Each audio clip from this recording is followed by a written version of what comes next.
Okay, so I've started the recording. I want to thank everyone for coming today for our third Lunch and Learn. And we're super excited to have Ivan Poturica here today. He's the director of the ADD Center here in Winnipeg, where they use neurofeedback and biofeedback training to help children and adults with ADHD self-regulate their brainwaves to improve their concentration. So he'll be discussing what they do there, as well as like some of the details surrounding what we know about ADHD and how people can use their strengths and things that come naturally to them to navigate their lives as a neurodiverse person. So thank you so much, Ivan, for being here. And yeah, it's going to be great. So I'm going to let you take it away. All right, well, first of all, thank you, Jennifer, for inviting me to speak to the audience here. And certainly welcome to everyone that's joined us. As Jennifer indicated, I'm the director of ADD Center in Winnipeg. And I'm going to spend some time talking a little bit about understanding of ADHD from kind of the science of brain performance and what that implies and how it affects everyday performance, right? So then when we talk about the issue of ADHD, it's really an issue of not calling it a disorder, because in reality, it's not a true disorder in the usual sense. It's really part of the humankind's neurodiversity, and that includes everything from ADHD to autism to other kinds of differences in people's capabilities, right? And that's really what we're talking about, is capabilities. It is genetic in origin.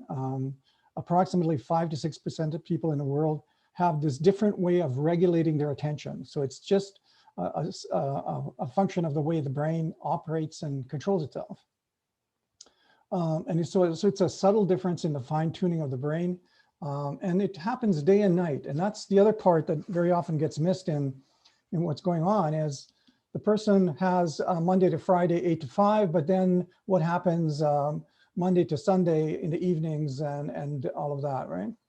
So daytime, the inability to maintain oneself on tasks, sleeping difficulties, falling asleep, lots of issues with waking through the night, restlessness, fatigue. So some form of parasomnia occurs very often with ADHD.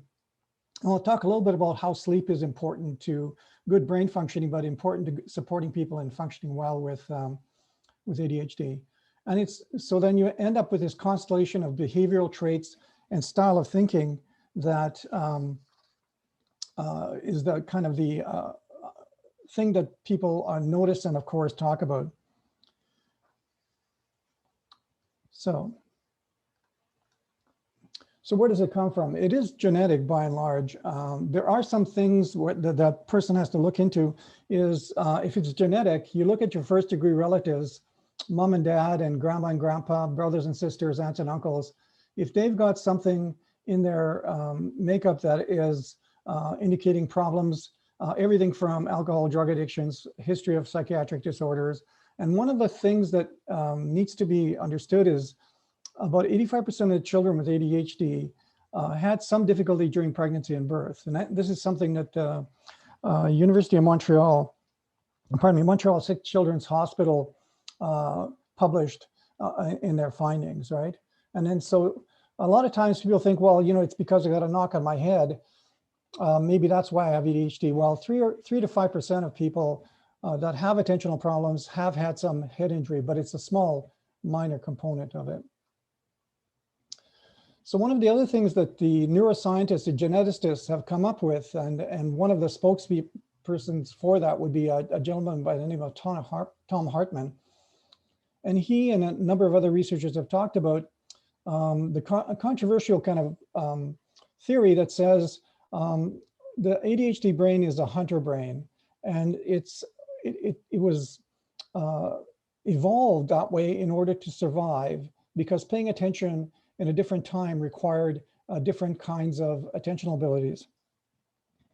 So when one looks at the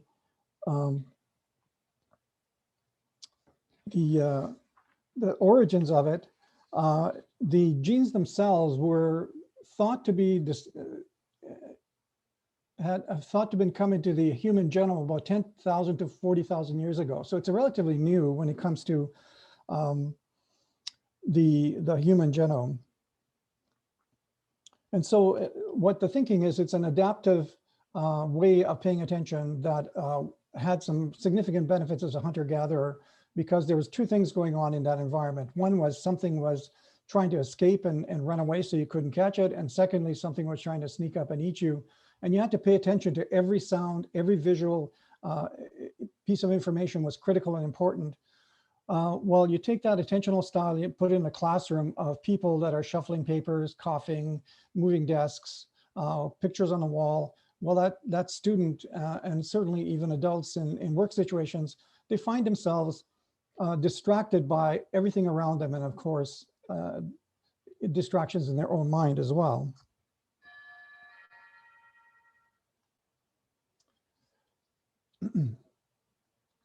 So what is ADHD? It's not a deficit of attention either. So that when you think about individuals that have ADHD, they don't talk about not paying attention. They talk about paying attention too much. They pay attention to everything, every thought that crosses their mind, every visual auditory distractor captures their attention. And so now what's happening is the person cannot control the intrusions or distractions which end up monopolizing their thinking. And the result is inefficient performance during academic, sports, home, and relationships.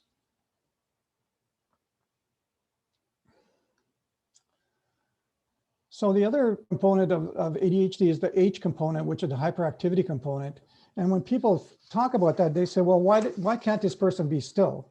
And the real issue there is some things going on in the brain itself, in the reticular activating system, which tends to create a problem where the person needs to move in order to feel alive and pay attention. And that's based on the fact that the brain's real job is to protect the body from harm. So all of the connections from every part of the body that stimulate the brain to pay attention while you're moving, walking, running, doing all of those things, the brain then pays attention.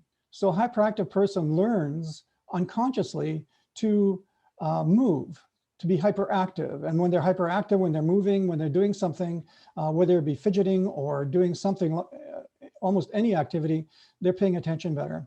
And so when you look at the current accommodations in schools, well, it's movement-based forms, use natural mechanism to help them pay attention.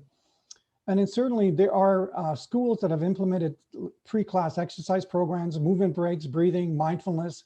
They find dramatic changes in academic performance. And this works for adults as well. So if you're out and about and working, taking short breaks, movement breaks is definitely helpful for improving one's attention. And so the other part that is missed very often or not talked about often enough is the fact that ADHD doesn't occur by itself. So the constellation of behavioral traits that define ADHD tend to be related to other things or happen with other things. So everything from learning disabilities, things like dyslexia, oppositional defiant disorder, and then some of the parasomnias like teeth grinding, bruxism, sleepwalking, and then the whole development of anxiety disorders, and then sleeping disorders kind of go both ways. One is ADHD has sleep disorders, but sleep disorders make ADHD worse. And we'll talk about that a little bit more. And then certainly, epilepsy is another component, and then minor closed head injury. So understanding the complete history and the background of the person is really important, because sometimes it could be one of the comorbid things that may be a major issue versus the ADHD. So then when we talk about biofeedback neurofeedback, we always think about the brain-body connection because the physical links between the body and the brain impact how we feel and how we think. So if you could find a way to interact with your brain and interact with your body to control some of the reactions and some of the actions, then that becomes useful for survival. And so when it's out of control, you get chronic cause for debilitating effects on the mind, brain, and body. And so you've got issues where people's anxiety takes control, and their focus and concentration literally vanishes completely. And now they are a problem where they become quite unable to function in daily life. And so here's kind of a biological survival fight or flight example where you have a physical threat or danger, and that activates the pituitary gland, the hypothalamus, and all of a sudden you get all of these actions going on in the body. Things like your heart begins racing, your breathing becomes shallower, there's a redirection of blood flow, and at the most extreme end would be things like unconscious chronic PTSD symptoms, right? And so what happens there is as the brain reacts stressfully, the redirection of blood flow not only occurs in the hands, so if you're really stressed and anxious, your hands tend to get cooler, but there's also a redirection of blood flow away from the brain as well. So a person that cannot relax, cannot be calm, cannot focus and concentrate, whether you have ADHD or not. So this is one of the confounding things with ADHD is when anxiety occurs with it or develops because of it, the person's attentional ability is decremented even more. So what can we measure in these differences? So when you're looking at the brain itself and looking at what scanning techniques that are available, so you can actually see blood flow decreases in the frontal lobes. So that's the prefrontal lobes are the central executive, the kind of the commander in chief of the brain. If it isn't functioning at a level that's necessary, well, the person can't focus, they can't concentrate. Impulse control is a problem, emotional control is a problem. A person's mood may not be controlled, so they may be suffering from depression, they may have anxiety issues, right? And then the other part is QEEG, which is the quantum EEG brain mapping, shows higher levels of specific ranges of brain activities. And the particular ones that are most often in excess tend to be something called theta and alpha. And these are, theta is 4 to 8 cycles per second, alpha is 8 to 12 cycles per second. And those tend to be higher in people that have ADHD.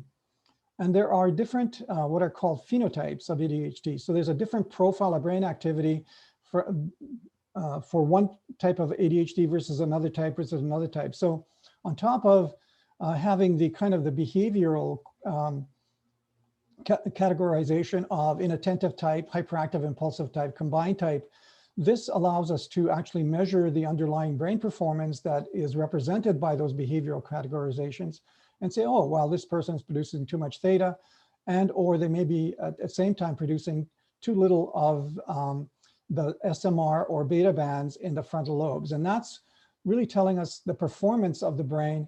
Is the brain actually engaged in actively thinking, focusing, concentrating, or is it daydreaming, distracted, and off task, right? So what neuroscience is discovering, the brain differences in neurodiversity. And so when you look at a person with an attentional problem, you can see that there are differences in the way the brain is regulating itself. And certainly in some of the studies that have been out there, there are indications that there may actually be brain volume differences.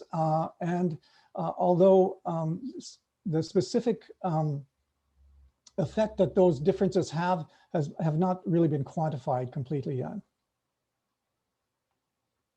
Excuse me. And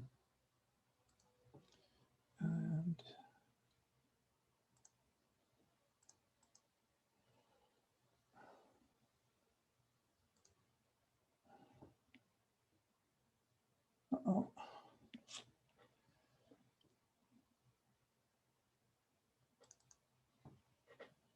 Not sure why it's not doing this.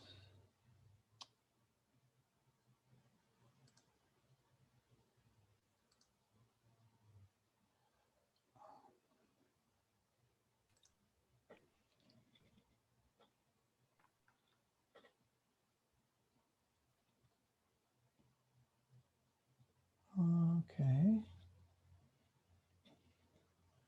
Technology, hey? Yes.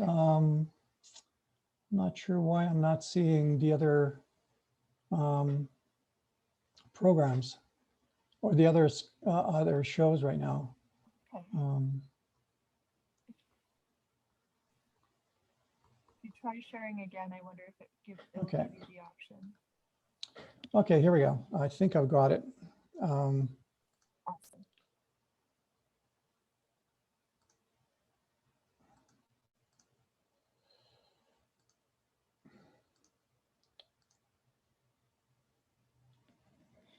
Where is part 2?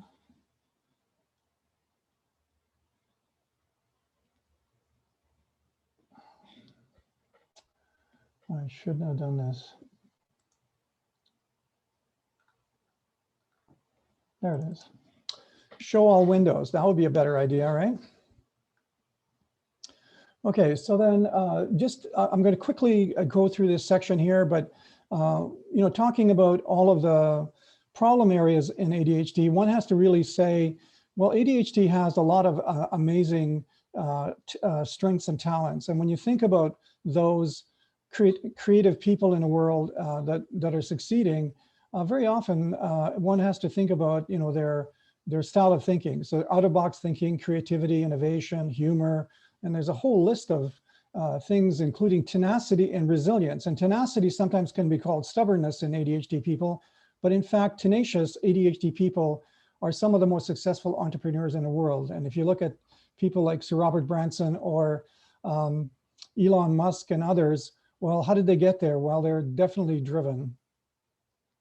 And here's some of the people in the world that are kind of leaders, innovators, legends of different areas of life, yet they've had to deal with and cope with and harness the strength of ADHD in order to succeed, right?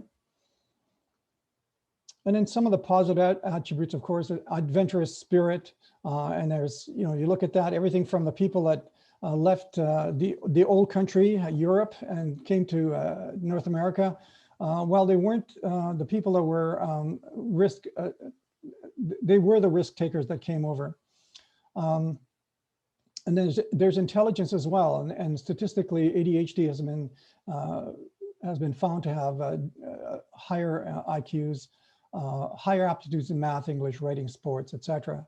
And creative thinking and that. And so one of the aspects of ADHD is when the brain is operating in, say, the theta band, it tends to be in a state of activity called non-linear thinking. So it's an associative state of mind, and the person has these wonderful flashes of inspiration and imagination and ways of solving things that are non-linear. So the person can think about a problem and they jump to an answer or conclusion, and it can be the right one and certainly wasn't arrived at by doing steps 1, 2, and 3.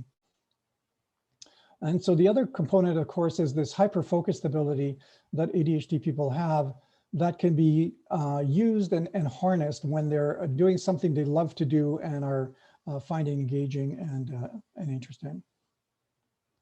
Now, the disadvantages, of course, are in the educational area, career, and then certainly career is when you look at some of the studies that have been done, particularly in the US, there are differences from $4,000 to $10,000 a year, less in earnings per year for a lifetime. And so that's really one of the biggest disadvantages, of course, is graduating school, graduating university, and then even when you do, you still make less. And it just seems to be, follow the person through their whole life. So the question becomes, well, how can I improve my ADHD symptoms? Well, certainly, a lot of people are familiar with psychological therapies, behavior modification, and then certainly the accommodations that are more often seen these days during school. You get teachers, resource staff, EAs, TAs. So the problem with accommodations is, though, it has to happen at school, at home, in the community, and everybody has to be playing the same game plan. If people diverge from it or for some reason are not participating, then the effect can be negated and the support cannot be as effective. Now, one thing that often happens with ADHD is that for some reason it gets equated as a learning disability when in fact it's not. And then tutoring is used as a way of trying to deal with some of the lags in learning. But the unfortunate part is tutoring has the same difficulty as the person has in school or at home. Their distractibility gets in the way. And so the effectiveness of tutoring is something that is a problem. So the child just keeps falling behind and requires continuous tutoring because of inattention. And one of the drawbacks to these approaches is that none of them teach the child or the person how to focus and concentrate. Certainly they teach skills like organizational skills, reading skills, etc. But the problem is if the person can't focus and can't concentrate, then there's a continuous need for some form of support. And that really isn't something that can be continuous, right? So then the treatment approaches that you're looking at, certainly the medical approach is the stimulant or non-stimulant medication approach. And again, the drawback is that medications are a great tool, absolutely. They're kind of a short acting tool, so on a day-to-day basis, other than if you're using non-stimulants. And then once you stop using them, the effect is gone. So there's no learning from the medication. So you need to do something more than just medication, although it needs to be part of the multimodal approach to dealing with it. So then where's the future in terms of helping people with ADHD? Well, neurofeedback or EEG brainwave feedback is one of those strategies. That's been around since about the 1960s and has been increasing worldwide, and certainly has improved in the technology has improved, the effectiveness has improved, and I'll talk a little bit more about that in a later part of the presentation. And then there are other strategies that are being developed right now, things like transdermal magnetic stimulation, auditory visual entrainment technologies, functional MRI neurofeedback, if you can believe it, using a functional MRI scanning machine to actually do neurofeedback, and they've done it, and it definitely shows the effect on the parts of the brain that are changed by the person using feedback to alter their brain performance. External nerve stimulation, the trigeminal nerve work that's being done, and then external direct current stimulation, TDCSs, they're another strategy that's being used as well. So then now I'm going to move over and talk a little bit about what the ADD Center is. And so the ADD Center is part of a network where the head office is in Mississauga, Ontario. Winnipeg, or the center in Mississauga began in 1992, and we started in Winnipeg in 1994. And the center utilizes a training approach developed by Linda and Michael Thompson, the originators of the ADD Center. And it's one of the largest centers in Canada using biofeedback and EEG training. And so the kind of clients that we look after or work with, university professors, professionals, senior executives, for optimization performance. So it's not just a matter of, do I have a problem? Can I improve my performance, right? And this is a similar approach that we take to ADHD. It's not about fixing something, it's improving performance. And so the typical patients that we can work with are people with epilepsy, Asperger's syndrome, or ASD, I guess, right now. Learning disabilities, certainly Tourette's, some closed head injury, autism, mood disorders, muscle tension, anxiety, and of course, ADHD is another component. So let's see if I can find part 3.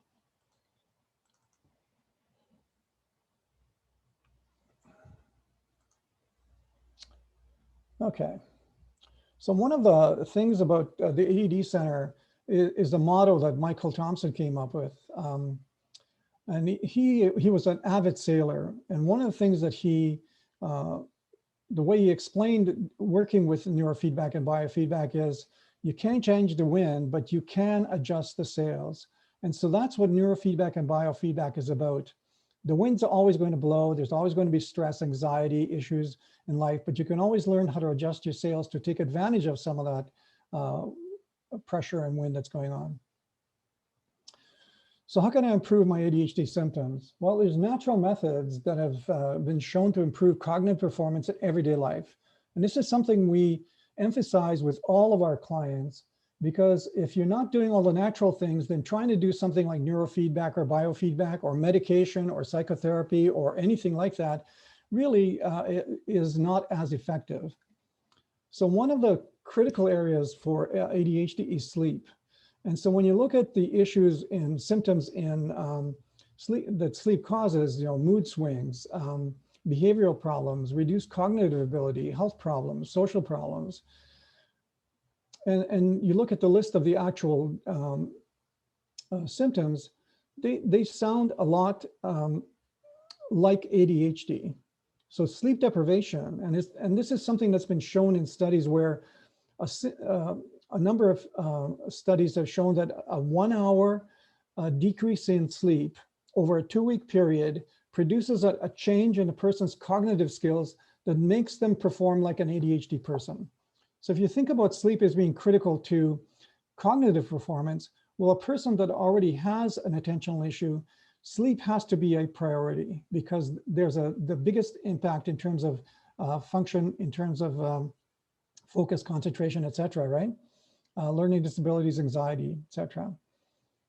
And so 40% of adults have a short duration sleep and 35 are 7 hours or less. And so looking after sleep hygiene provides the biggest boost for psychological and physical performance. And I can't stress that too much. In fact, for all of the adults that we work with, we basically insist that they begin looking after their sleep. If they can't do it, then they have to find a way to deal with their sleep issues that may require some form of intervention, whether it be through the Health Sciences Center, outpatients clinic, or some other method that would identify what their sleeping issues are and resolving them. The other one is exercise. Your brain loves the gym. And so people always think, well, if I exercise, I'm going to get bigger muscles, I'll get faster, I'll maybe lose some weight and all of that rest of that. But really, the brain thrives on exercise. And so when you look at the level of exercise required, you don't have to run a marathon. A lot of the studies that were used to test the effectiveness of exercise were using walking. Although it should be brisk walking, because you do want to get your heart rate up. And so the improvements are measurable in terms of cognitive and brain function skills. So whether it be children or adults, both improve. And there are some experts that tout exercise as a cure for ADHD. So the ADHD child that is active, engaged in sports, and always playing and always moving tends to function better academically, behaviorally, et cetera. So if you can't do it yourself, you got to find a willing partner and get moving. And that's something I insist on with adults in particular.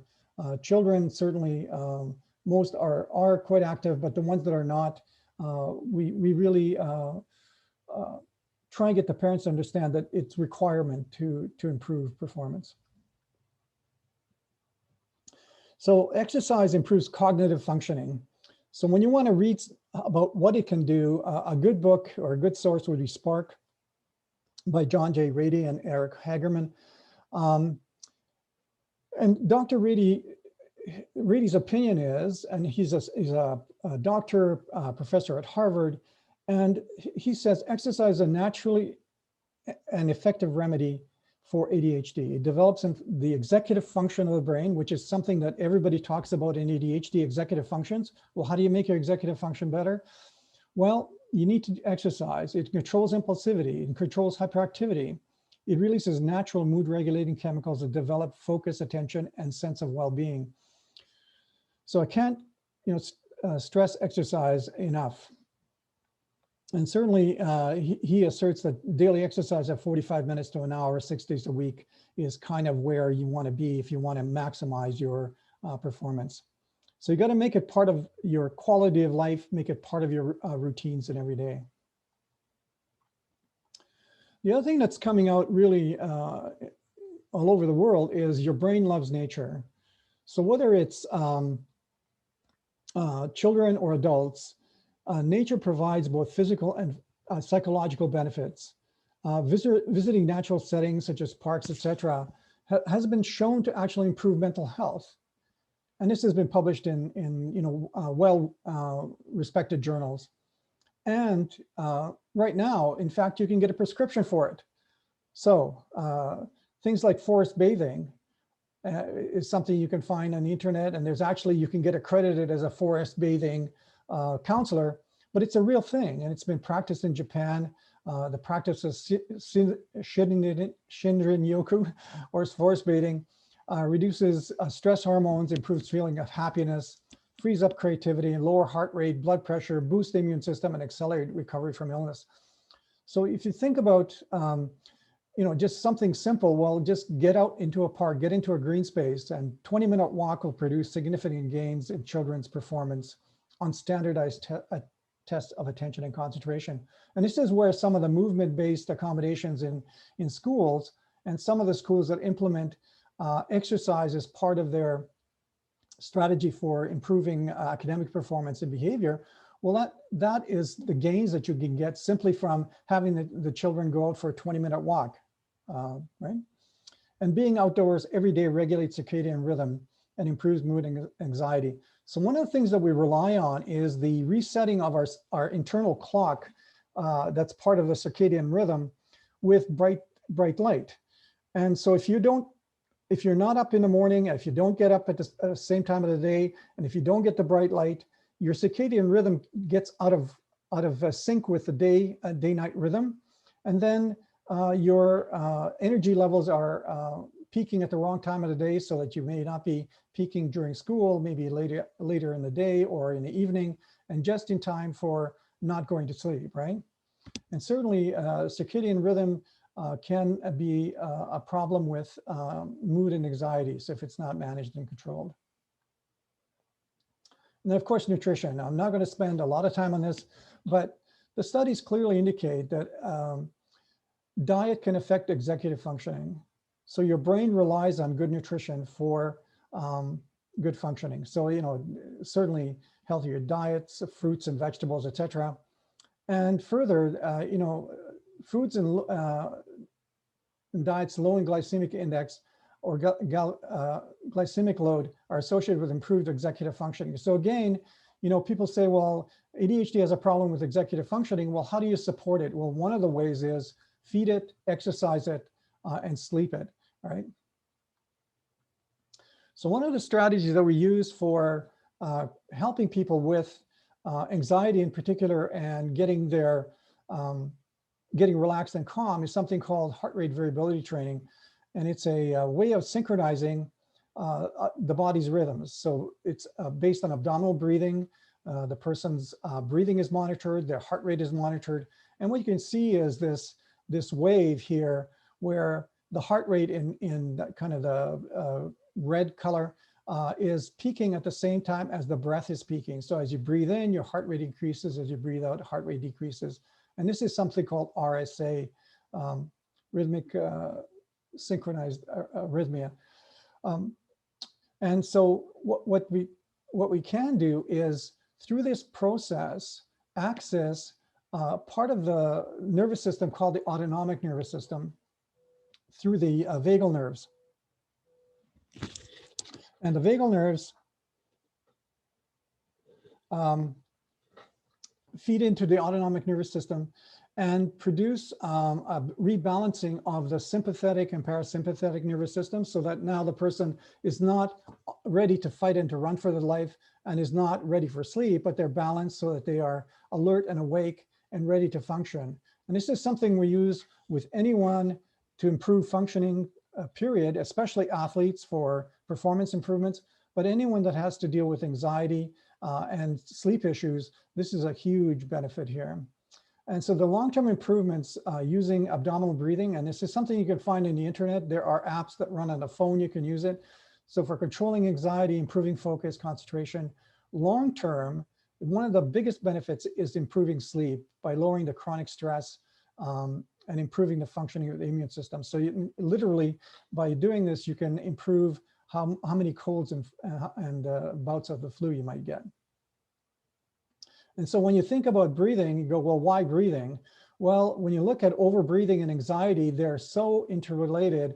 And then there's a whole cascade of things that happen in the body that are basically decreasing all sorts of performance issues in the body, right? So you get alkalosis, you get aching shoulders, head pain from the stress and the tension, and low calcium level leads to disturbed nerve function and muscle function and tiredness, noise, etc. So all of these things work together, and our bodies are designed naturally to function in a way, but once things get out of balance, then we get other problems. And this is part of what can happen with attentional problems is the person becomes anxious, and as soon as they become anxious, they begin overbreathing, and that overbreathing causes this cascade of changes. So then they may have physical symptoms and certainly mental symptoms as well, which are related to part of their experience, right? The other thing that we found, and something that is part of the history of anyone that we talk to and work with, is you got to make sure there's no medical condition going on that can contribute to ADHD symptoms, and in fact could be the cause of the ADHD symptoms. So things like the thyroid function, hypo and hyperthyroid disorders, vitamin and mineral deficiencies, low omega fatty acids, and others.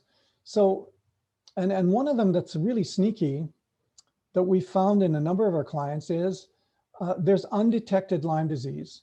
And especially in areas like Manitoba where the Lyme disease is increasing, one needs to be really aware of one's history and a child's history to understand that there is nothing going on that could contribute to both either physical or mental performance issues.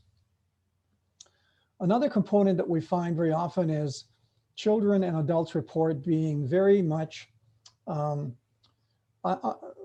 poor readers. They don't like reading, they hate reading, it's tough to do, it's hard to do.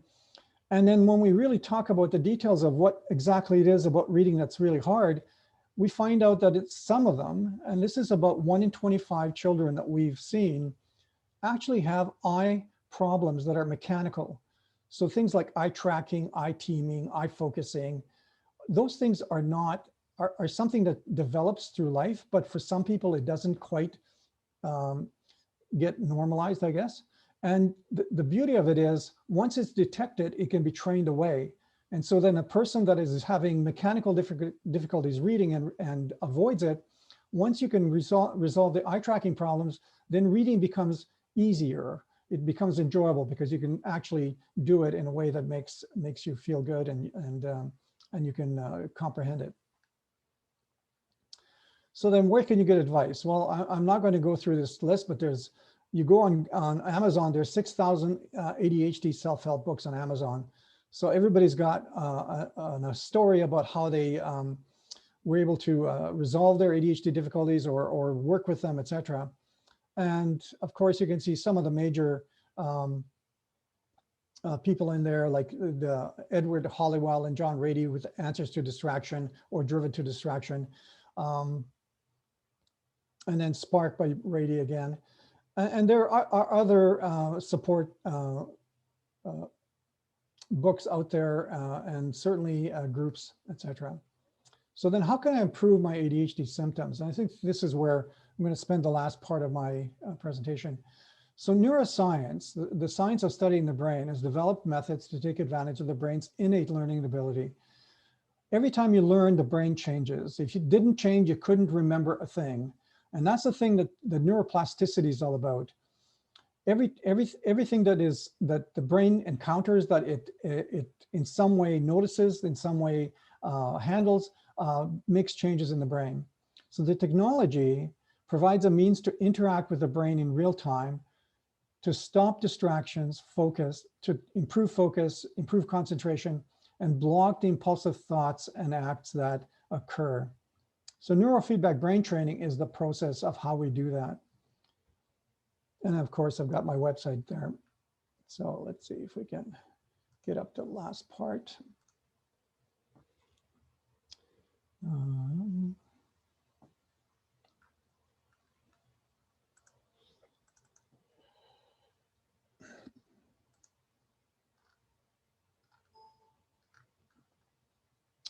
So what is biofeedback and neurofeedback? Biofeedback is measuring any signal that we can measure from the body. So it uses electronics to make individuals aware of and control physiological processes. So things like respiration, breathing, heart rate variability, which is a combination of the two, electromyogram, which is muscle tension, skin temperature, epidermal skin response, is a measure of physiological arousal, blood pressure, and also then homeoencephalography, which is a way of measuring the blood flow in a person's brain and certainly in other parts of the body as well.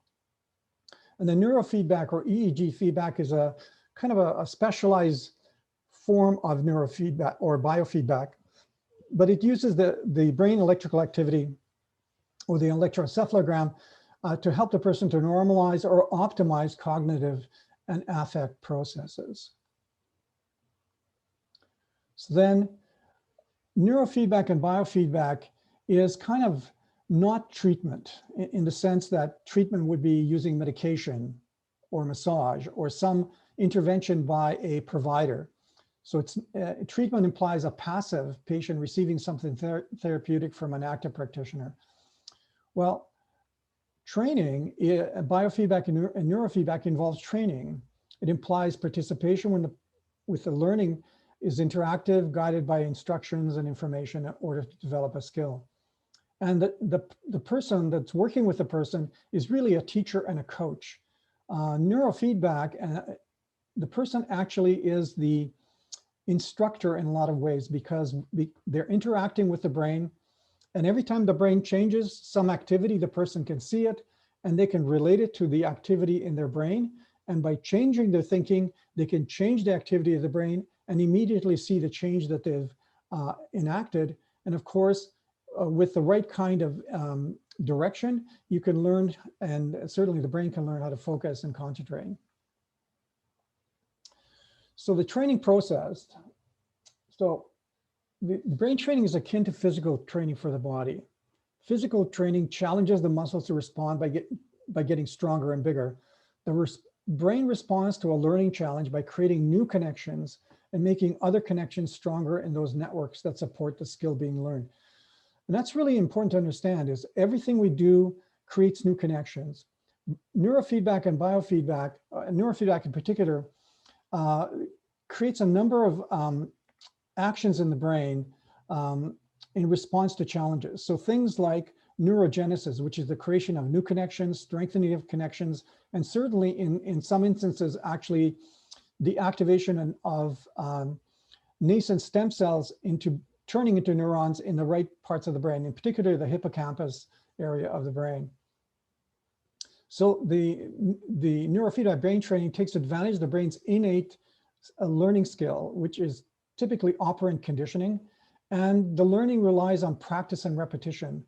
So when you think about getting good at anything, how do you get good at playing basketball or playing the piano or driving a car, riding a bike? You have to practice it. How do you practice paying attention and focusing? How do you do that? Somebody says pay attention better, doesn't mean anything because you can't, there's nothing to measure by or compare to or notice that in fact you are paying attention better.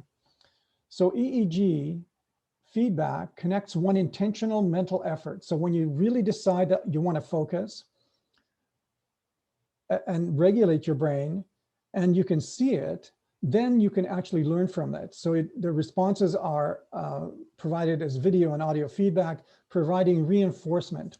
And reinforcement is that skills learning process, which is I try something, it improves, I try it again, it improves, and therefore I'm learning something. And so how can we understand and measure progress? So this is kind of comes back to some of the technology, I guess, some of the nomenclature and technology about EEG and neurofeedback. Typically, the performance of a person is measured as a ratio of theta to wide beta. And theta is 4 to 8 cycles per second and wide beta is 13 to 21 cycles per second. That ratio is a good way to compare my performance to your performance and of course, people of same age, same gender. And so now what we can say is, based on research studies, what level of performance is equated to a person that is performing in the average range and somebody that's maybe performing below average and certainly above average as well. And then also, how can we understand, are we making any difference with neurofeedback brain training? So one of the questions that always comes up is, well, how do you know? How can you actually say that you actually made a difference in the brain? Well, if you can measure performance before anything takes place, and you can get a level, which is the baseline of the person's brain performance, and then say, okay, let's do neurofeedback for, as in this case, the display shows 20 sessions. Are we actually getting the person to improve their performance?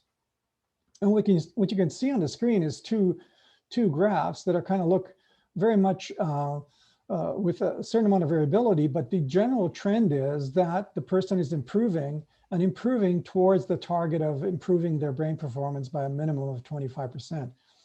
So here we have 20 sessions over a period of 5 months, approximately.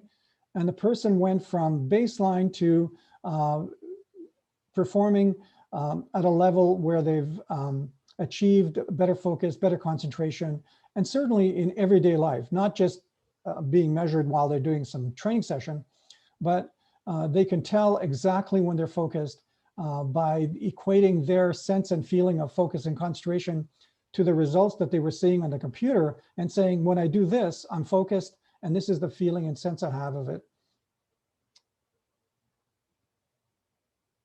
Another way of measuring people's change in performance is using computer tests of attention. So this in particular is a result using a test called the IVA.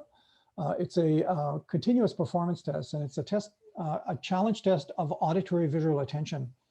And when you look on the right side there, you have a measurement of visual attention, auditory attention, and then the full scale score. Well, you can see the score in the blue graph here is the score prior to training, which is down in the mildly impaired range, to after training, the visual attention is improved into the average range. Meanwhile, the auditory attention is actually above average, and then the person is now able to pay attention to all sorts of things, including, as the case was with this particular client, the reason they came was because their partner said, "You're not paying attention to me."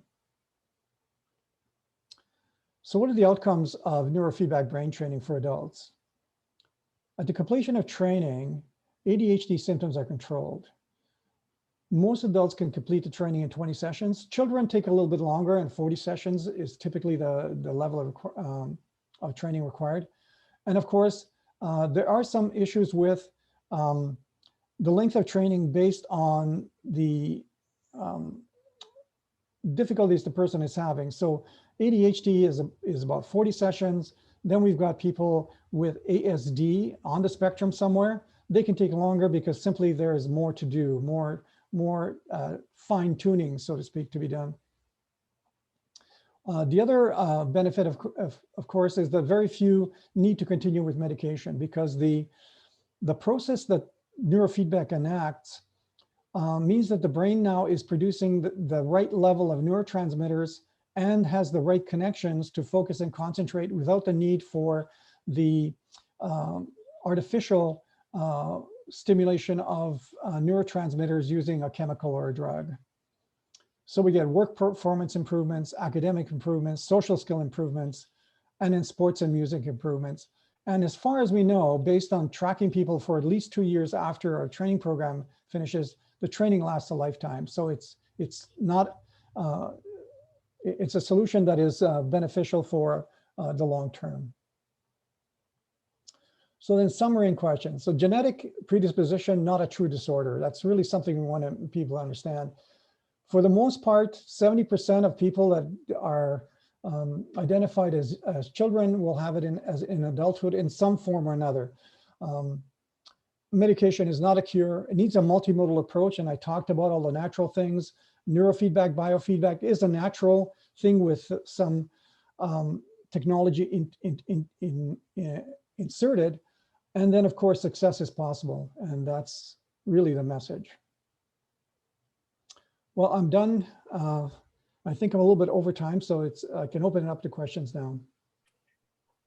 Great. Thanks, Ivan. That was really interesting. Lots of information. So yeah, does anyone have any questions for Ivan?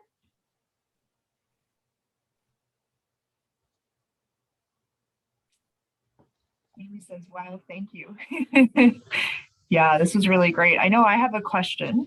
As Sure. far as the period of time in which one would take these sessions, does it, if there's gaps in between sessions, will that have a large impact on the result?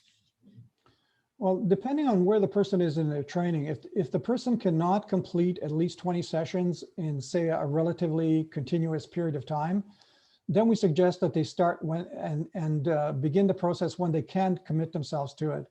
It is an incremental change, and you need to build, right? So it's like going to the gym for 20. If you go to the gym for 20 hours, you get 20 hours of benefit. But if you go to the gym once a month, and then you come back 2 months later, well, the benefit is missing, right? The brain is the same way. It really needs a continuous approach until the training is done. That makes sense. So there's another question here. Can you take sessions while on medication? Yes. Medication produces an artificial change in neurotransmitter balance. Neurofeedback produces improvements in brain performance and improvements in the level of neurotransmitters, so that the brain is naturally performing with the right chemical level of neurotransmitters. So I have another question here. Thanks so much. Are most employee assistance programs recognizing neurofeedback and providing coverage? I'm sorry, you're fading out a bit. Oh, I apologize. This is a thing I do. The question is, are most employee assistance programs recognizing neurofeedback and providing coverage? Yes, they do. But there's a specific caveat on that. All of the ones that I'm aware of require that it be provided by a clinical psychologist. And so the problem then is, what is your coverage? If your coverage is, say, hundreds of dollars, some people have $1,000. Most clinical psychologists, based on what I understand, are charging somewhere in the range of $200 an hour. So it becomes one of those issues of whether you're covered or not, your coverage will not cover the amount of training required. How long are sessions? Each session is an hour, and the hour is composed of 3 main components. One is we do the biofeedback training to teach the person how to be relaxed and calm so that they can get ready to perform. So whether it's performing well during a training session or performing well in school or on sport field. And then that consists of heart rate variability training and also the biofeedback training that is part of the relaxation training that we do. And then the neurofeedback training is the major component, where we literally are having the person work with their brain for a period of about 25 to 35 minutes of continuous brain training, or EEG training. What is the cost? Sorry? What is the cost? All right then. So the cost is currently we're charging $94.50 per session. And if you multiply that out by 20 sessions or 30 or 40 sessions, you have an idea what the cost is. There are tax benefits available to parents of children that can alleviate or remove the GST, as well as you can also then claim the training as a medical expense, because tutoring with a diagnosis of ADHD allows you to claim the tutoring as an expense for training, right? For taxes. Good to know. Has there been any research on the use of neurofeedback in people with schizophrenia? Yes, there is some work being done. However, it is very complicated. And it's something that I have not ever attempted to do, simply because the complications, there is a biological component to schizophrenia. So there is some medical treatment that's required, and neurofeedback by itself cannot do all the work necessary, although it can be used as part of the multimodal treatment for schizophrenia. And those are specialized people. And I don't think there's anybody not in Manitoba, and I'm not sure if there's anybody in Canada that's actually doing it. Wow, that's very interesting. Okay, so the next question is, this is more of a philosophical question. I've been thinking about social media and its effect on the brain. Given how it affects dopamine, would you say the chronic social media use is like a form of negative reinforcing neurofeedback? Have you found that social media and other addictions counteract the effects of biofeedback neurofeedback training? It's a great question. Oh, good. Oh, wow. So one of the descriptions of ADHD is something called reward insufficiency syndrome. And what that means is that the reward system in ADHD is not regulating itself correctly. So the person needs stimulation in whatever form that may take. So whether it's social media, it could be video games, it could be gambling, it could be addiction. All of those things are something that have more impact on ADHD people. The effect of social media is to train the brain to not focus, because the social media is changing continuously. Every few seconds, something new happens, something new happens, something new happens. Every time you do that, something new happens, your brain gets a shot of dopamine, and all of a sudden the reward system gets activated. And the more reward you get, the more hooked you get. So social media by design, whether or not the companies would admit to it or not, based on the physiological and psychological performance of the brain, social media is a form of drug that takes advantage of the ADHD's brain's weakness. And could it undo neurofeedback? Potentially, yes. I've not seen any studies that have actually done that yet, but potentially, yes. Wow, that would be an interesting thing to see. Is the claim that neurofeedback training lasts a lifetime documented or assumptive? You mentioned tracking for 2 years. Yeah, so one of the original researchers, Dr. Joe Lubar, trained children in 1972. He did a study. I'm going to get the numbers wrong because I always do that.